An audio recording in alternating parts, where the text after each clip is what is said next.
Do you believe that good people will always be good? What character is fixed, unchanging? What if I told you that under the right circumstances, can anyone become a monster? Yes, even you. Does it look exaggeration? So imagine the following. You are placed in an environment where you have full control over other people. You can give orders, impose rules, and even punish those who do not obey. At first, you hesitate, but over time, something starts to change inside you. And when he realizes he has crossed a line he never thought he would cross. This is not a distant theory. It is a real phenomenon, observed in history and tested in the laboratory.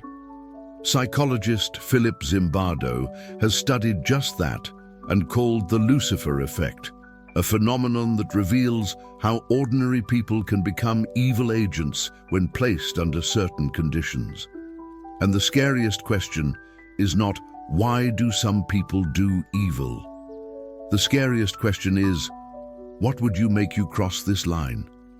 To understand this, we need to go back to the year 1971 for one of the most disturbing experiments in the history of psychology. There is a phrase that says, if you want to test a man's character, give him power.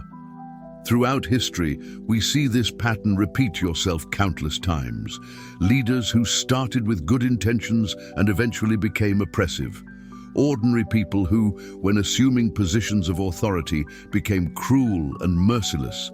But what's within us that makes this metamorphosis possible? The truth is that power alters the perception of reality. It makes us feel invulnerable, above the rules we once respected. Philip Zimbardo, when studying this phenomenon, realized something scary. Evil not only arises from bad people, it can emerge from anyone under the right circumstances. The problem is not only those who hold power, but the environment that allows this power to be exercised without limits. And to understand how this happens, we need to go back to the year 1971, when a group of young college students was placed in a situation that would forever change the way we understand human morality. What started as a simple experiment soon turned into a psychological nightmare. Now let's dive into the Stanford experiment, one of the most disturbing studies of modern psychology. Imagine that you are in a prison, but you have not committed any crime. You were randomly chosen to be there.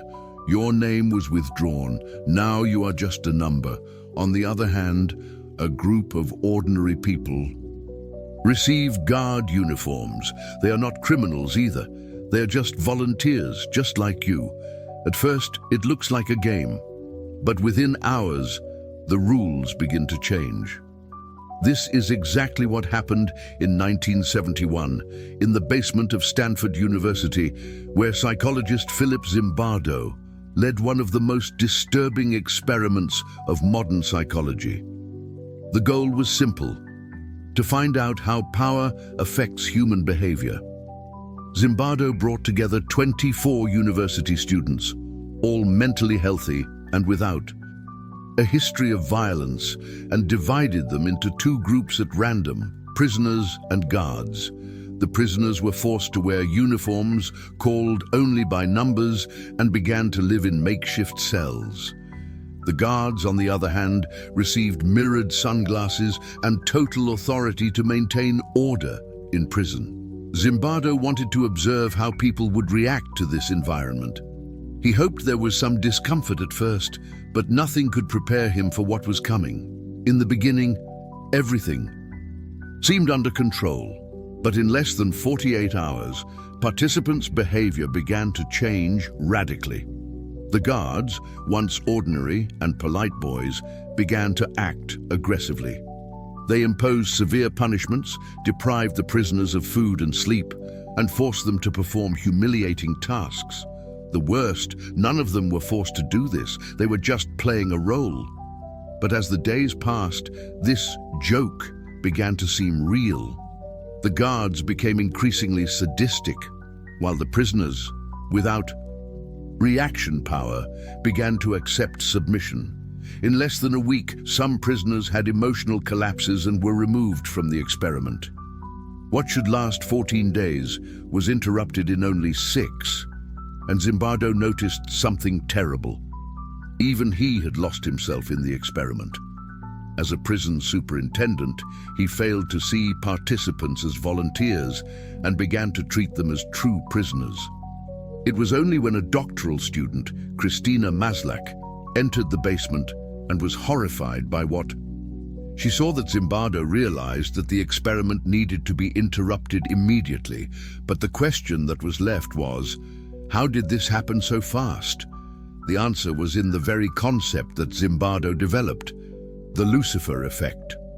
This experiment has revealed that evil is not only born of bad individuals, it can emerge in anyone when the right conditions are present. But what exactly makes ordinary people lose the notion of morality? Stanford's experiment has revealed something disturbing. Evil is not just bad people. It can emerge in anyone, depending on the environment and circumstances. But how does this happen? What makes someone overcome the line between good and evil? According to Philip Zimbardo, there are 3 main factors that facilitate this transformation. 1. Power dehumanizes. When someone receives power over others, there is an immediate psychological effect, the loss of empathy. In the Stanford experiment, the guards no longer saw prisoners as individuals, but as numbers. They stopped being people and became the others.